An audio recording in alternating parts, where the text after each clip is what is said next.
Hello everyone, welcome back to my channel. Please subscribe my channel.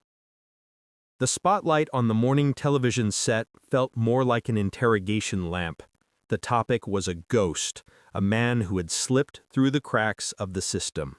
His name was Brahim Kardor Sharif, and his photograph on the screen was a silent accusation. A week ago, he had been mistakenly released from HMP Wandsworth. The host, Kate Garraway, did not waste time with preamble. Her gaze was fixed on the Justice Minister, Alex Davies Jones, who sat in the guest chair.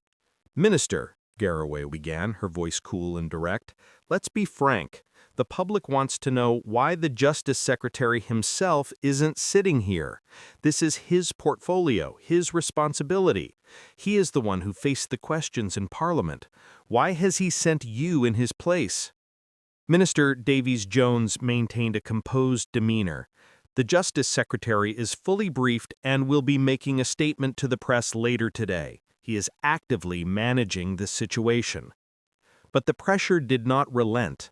Another voice from the panel, Ed Balls, entered the fray, his tone laced with incredulity. Actively managing? He was asked a direct question not once, but 5 times. 5. He refused to provide a clear answer. He could have explained the situation, but he chose not to. It's a baffling position to defend. This was not the first such error. The shadow of another mistaken release, that of Hadush Kibatu, from HMP Chelmsford just days earlier, hung heavily over the conversation. A pattern was emerging, and public trust was fraying. On social media, the court of public opinion was already delivering its verdict. One user posted, "He's clearly in hiding, avoiding accountability for another catastrophic failure. Sending a junior minister to face the music is cowardice. He's proving himself entirely unfit for the role." Another comment was even more blunt. "This is sheer incompetence. The evasiveness in Parliament, the refusal to be transparent, it's a complete disgrace. They're making a mockery of the justice system." The timeline of the event raised further alarm.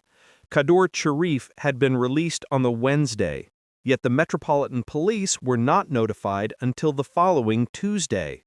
For 5 days, no one seemed to know a man who should have been in custody was gone.